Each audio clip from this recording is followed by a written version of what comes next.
नवीन जो व्हेरियंट आहे त्या बाबतीत केंद्र सरकारने सगळ्या राज्यांना निर्देश दिलेले आहेत.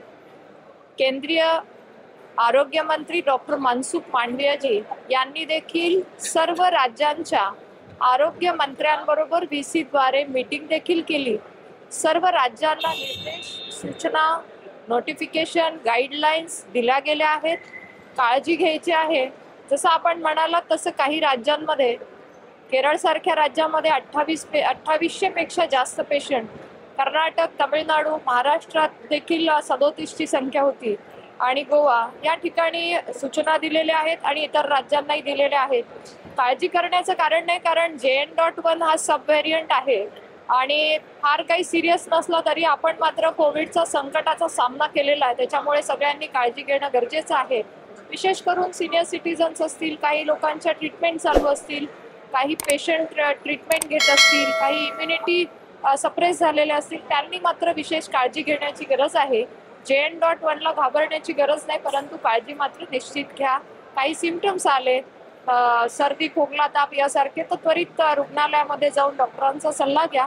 सर्व राज्यातल्या सगळ्या जिल्ह्यातल्या सगळ्या जिल्हा लेवलच्या हॉस्पिटलला, सिव्हिल हॉस्पिटलला, मेडिकल कॉलेजेसला देखील सतर्क राहण्याचे आणि ट्रीटमेंट अवेलेबिलिटीचे सुद्धा निर्देश दिले गेलेले आहेत. जिनोम सिक्वेन्सिंग वाढवण्याचं कारण त्या अनुषंगाने ट्रॅक ठेवणं आवश्यक आहे. नक्कीच. आपण जसं म्हणालात तसं टेस्टिंग पण होत आहेत. टेस्टिंग वाढवण्याबरोबर पॉझिटिव्ह केसेस आल्या तर लगेच आपण जिनोम सिक्वेन्सिंग करण्याकडेही भर देतोय.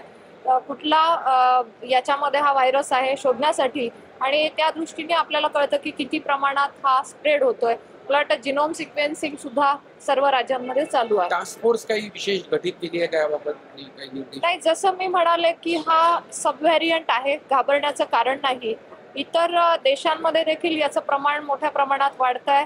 जर्मनी असेल, इटली असेल, US असेल, अशा अनेक देशांमध्ये हे प्रमाण वाढत आहे आणि आपल्या देशात जवळपास 3500च्या आसपास याच्या केसेस होत्या आणि म्हणून आपणही अलर्ट मोडवर खबरदारी विशेष घेतोय. टास्क फोर्स आपला आधीच गठीत होता. त्यांनी जो प्रोटोकॉल तयार केलेला आहे त्यानुसारच सर्व राज्यांना या सूचना केंद्र सरकारने दिलेल्या आहेत आणि केंद्र सरकार, राज्य सरकार मिळून याच्यावर मॉनिटरिंग करत आहे.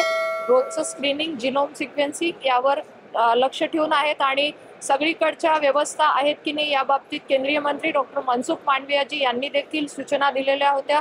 मेडिसिन अवेलेबिलिटी असेल किंवा ICU बेडची व्यवस्था असेल याची देखील त्या मीटिंगमध्ये चर्चा झाली आणि राज्याचे मुख्यमंत्री माननीय शिंदे साहेब यांनी देखील या बाबतीत राज्यामधल्या स्थितीचा, आरोग्य स्थितीचा देखील आढावा घेतला आणि चिंता करण्याचं कारण नाही, मात्र काळजी जरूर घ्या एवढंच मी म्हणतो.